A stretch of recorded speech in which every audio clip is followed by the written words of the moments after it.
Welcome, time travelers and history enthusiasts, to another episode of Echoes of Antiquity. I'm your host, Dr. Lydia Thornton, and today we're embarking on a journey that will challenge everything you thought you knew about one of history's most misunderstood figures. We're diving into a tale of ambition, power, and a woman who defied the norms of her time. Forget what you think you know about Alexander the Great's mother. Olympias was far more than just a footnote in her son's story. Today, we'll uncover the fascinating life of Olympias of Epirus and her pivotal role in shaping the Hellenistic world. So, strap in and prepare to travel back to a time of epic conquests, political intrigue, and a woman who refused to be silenced. Before we dive deep into Olympias' story, let's orient ourselves in time. We're talking about the latter half of the 4th century BCE, a period that would see the rise of Macedonia, the conquests of Alexander the Great, and the birth of what we now call the Hellenistic world. This era, spanning roughly from 323 BCE to 31 BCE, would see Greek culture spread across a vast swath of the ancient world, from Greece to India, forever changing the course of history. In this episode, we'll explore how Olympias navigated and influenced this changing world. We'll examine her rise to power, her controversial actions, and her lasting impact on history. Most importantly, we'll challenge the traditional portrayal of Olympias, asking ourselves, was she truly the villainous figure often depicted in ancient sources, or a capable woman fighting to survive in a man's world? Before we dive into Olympias' story, let's set the stage. Picture this. It's the 4th century BCE, and the world is on the brink of transformation. Macedonia, once considered a backwater by the Greek city-states, is rising to prominence under the rule of Philip II.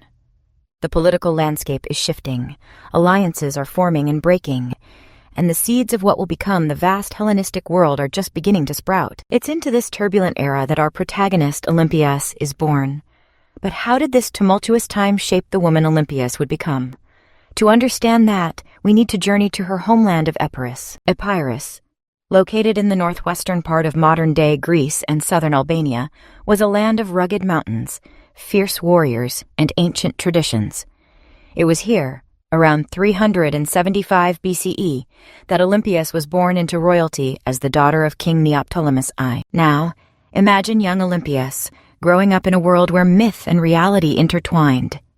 Epirus was known for its mystical traditions, including the famous oracle of Dodona.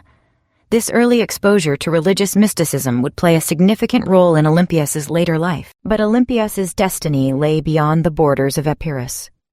In 357 BCE, at around the age of 18, she was married to Philip II of Macedon. This wasn't just a marriage. It was a political alliance that would change the course of history. Picture the scene. A young Olympias arriving at the Macedonian court, a stranger in a foreign land. How must she have felt, thrust into this new world of intrigue and power?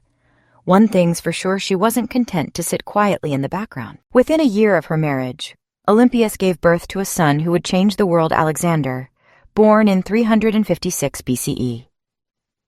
Now, let's talk about the legends surrounding Alexander's birth because they tell us a lot about Olympias herself. According to one story, on the night before her wedding, Olympias dreamed that a thunderbolt fell upon her body, igniting a great fire that spread far and wide before dying away. Another legend claims that on the day Alexander was born, the great temple of Artemis at Ephesus burned down because the goddess was away, attending the birth of Alexander. These weren't just fanciful tales, they were carefully crafted propaganda. Olympias claimed that Alexander's true father was not Philip, but the god Zeus himself.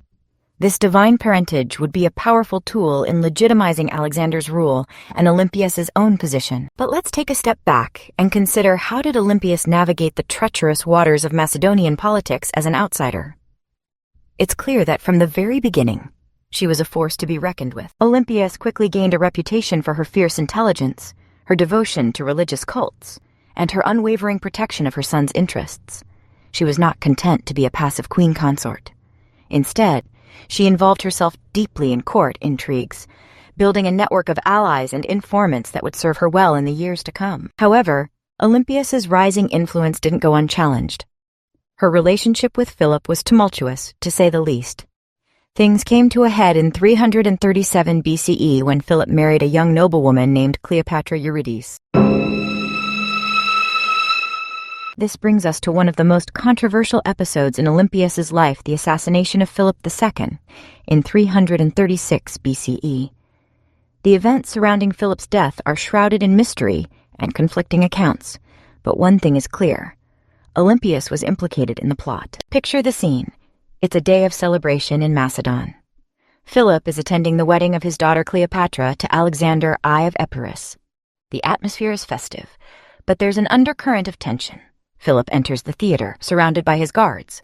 Suddenly, a man named Pausanias rushes forward and plunges a dagger into Philip's chest. Chaos erupts. In the aftermath, fingers were quickly pointed at Olympias. But was she really behind the assassination? Or was she a convenient scapegoat for those who feared her influence? The truth is, we may never know for certain. What we do know is that Olympias had powerful motives. Philip's new marriage threatened her position and, more importantly, her son's claim to the throne. If Cleopatra Eurydice bore Philip a son, Alexander's succession would be in jeopardy. But let's consider this.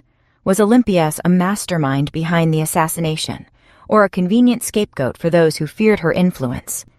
It's a question that historians have debated for centuries, and it speaks to the complex and often misunderstood nature of Olympias's role in Macedonian politics. What we do know is that in the immediate aftermath of Philip's death, Olympias moved swiftly to secure power for her son. Alexander ascended to the throne, and a new chapter in history began. With Alexander on the throne, you might think Olympias would be content to step back and enjoy her son's success. But that wasn't her style. Even as Alexander embarked on his epic campaign of conquest, Olympias remained a powerful player in Macedonian politics. While Alexander was away, Antipater was left as regent in Macedonia. This created a complex dynamic, with Olympias and Antipater often at odds. Olympias wasn't shy about voicing her complaints to Alexander about Antipater's governance, showcasing her continued involvement in state affairs. But Olympias's position wasn't always secure. At one point, she was forced into exile in her homeland of Epirus. Yet, even from afar, she managed to maintain her influence. How did she do it?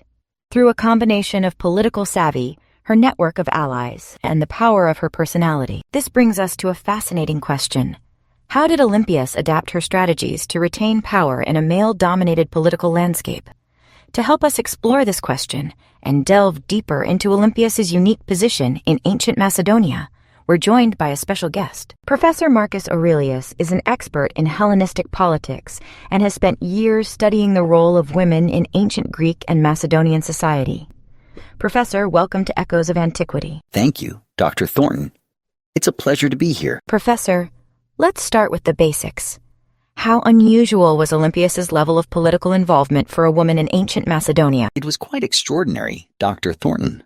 While royal women in Macedonia had more freedom than their counterparts in Greek city-states, Olympias's level of direct involvement in politics was unprecedented. She wasn't content to influence events from behind the scenes. She actively participated in political and military decisions. And how did she manage to do this in a society that was fundamentally patriarchal? Olympias used every tool at her disposal. Her status as the mother of Alexander was crucial, of course. But she also leveraged her intelligence, her charisma, and even her reputation for mysticism and connection to the divine. She built a network of allies and wasn't afraid to eliminate her enemies when necessary. Speaking of mysticism, can you tell us more about Olympias's involvement with religious cults? Certainly. Olympias was known for her devotion to mystery cults, particularly those associated with Dionysus. She was said to sleep with snakes, which added to her mystique and, frankly, intimidated many of her rivals. This religious aspect wasn't just personal, it was political. By associating herself and her son with divine powers, she strengthened their claim to rule. Fascinating. Now, I have to ask, how do you think history might have unfolded differently if Olympias had been born a man with the same ambitions and capabilities? That's an intriguing question, Dr. Thornton. If Olympias had been a man, she likely would have been a formidable ruler in her own right. She had the political acumen, the ambition, and the ruthlessness required to succeed in that era. As a man, she might have been one of Alexander's generals, perhaps even a rival for the throne. But as a woman, she had to exercise her power indirectly, which in some ways made her even more dangerous to her enemies because they often underestimated her. Thank you, Professor Aurelius, for these invaluable insights. Your expertise really helps us understand the complex world Olympias had to navigate. It's been my pleasure, Dr. Thornton. Now, let's fast forward to a pivotal moment in our story, the death of Alexander the Great in 323 BCE. Imagine the scene. A hot, stuffy room in Babylon. Alexander, the conqueror of the known world, lies on his deathbed, his voice barely a whisper. His generals lean in, straining to hear his last words. "To the strongest," he says, when asked who should succeed him. With those cryptic words, Alexander breathes his last, and the world he built begins to crumble. The news of Alexander's death hit the Macedonian Empire like a thunderbolt. In an instant, the political landscape was thrown into chaos. The problem of succession loomed large. Alexander's heir was his infant son, Alexander III, born to his wife Roxana after his death. But in the cutthroat world of Macedonian politics, an infant king was a recipe for disaster. This is where Olympias saw her opportunity. She threw herself into the fray, fighting tooth and nail for her grandson's right to the throne. But was Olympias fighting for her grandson's inheritance, or for her own power? Or were the two inseparable in her mind? The years following Alexander's death saw Olympias engage in a deadly game of alliances and betrayals with Alexander's former generals, now known as the Diadochi. These men, once united under Alexander's banner, now turned on each other in a bid for supremacy. Olympias aligned herself with Polyperchon, one of Alexander's generals, against Cassander, the son of Antipater. The conflict quickly escalated, with Olympias showing a ruthlessness that shocked even her hardened contemporaries. In a bold move, Olympias ordered the execution of Philip III Aridaeus, Alexander's half-brother who had been installed as a figurehead king, and his wife Eurydice. This act eliminated a rival claim to the throne, but also alienated many Macedonians who were horrified by the killing of a king. The violence of the power struggle reached new heights. Olympias, once the queen of Macedon, found herself leading troops into battle. It's an extraordinary image, this woman, now in her late 50s, commanding armies in a bid to secure her grandson's inheritance. But Olympias's military campaign against Cassander would prove to be her last stand. Initially, she enjoyed some success and popular support. Many Macedonians, especially Alexander's veterans, rallied to her cause. But the tide soon turned. Cassander, proving himself a skilled military commander, managed to outmaneuver Olympias. He besieged her in the city of Pydna, cutting off supplies and waiting for hunger and desperation to do his work for him. Imagine Olympias in those final days of the siege. The woman who had once been the most powerful in the known world, now trapped and facing defeat. Yet, even in this desperate situation, her spirit remained unbroken. When the city finally fell, Olympias surrendered, but not without securing a promise of safety from Cassander. It was a promise that would soon be broken. Cassander, fearing Olympias's enduring influence and popularity, decided to eliminate her once and for all. He arranged a show trial, charging her with the deaths of Philip III Aridaeus and Eurydice. The verdict was a foregone conclusion. In 316 BCE, Olympias met her end. Even in death, she showed the dignity and defiance that had characterized her life. According to ancient sources, she faced her executioners without begging for mercy, arranging her clothes so she would fall gracefully, and so ended the life of one of the most remarkable women of the ancient world. But Olympias's story didn't end with her death. Her legacy, both the facts and the myths, would continue to fascinate and divide opinion for centuries to come. Now, let's take a moment to reflect on Olympias's extraordinary life and its historical significance. In many ways, Olympias was a woman ahead of her time. She refused to be confined by the traditional roles assigned to women in ancient Greek society. Instead, she carved out a place for herself in the male-dominated world of politics and power. Olympias's life illustrates the complex interplay between personal ambition and historical forces. She was both a shaper of events and shaped by them. Her actions had far-reaching consequences, influencing the course of the Hellenistic period and, by extension, the development of Western civilization. But Olympias's legacy is a complicated one. For centuries, she was often portrayed as a villainous figure, a scheming, ruthless woman who would stop at nothing to gain power. This portrayal, however, says more about the biases of ancient and modern historians than it does about Olympias herself. In recent years, there's been a reassessment of Olympias's role in history. Modern scholars have begun to look at her actions in the context of her time. considering the limited options available to women in the ancient world and the brutal nature of Macedonian power politics. This brings us to an important point: the need to critically examine how we view controversial historical figures. Olympias' story reminds us that history is rarely black and white.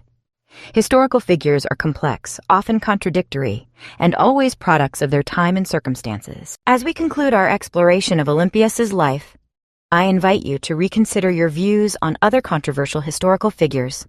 Who else might we need to reassess? Whose stories have been oversimplified or misrepresented by the lens of history?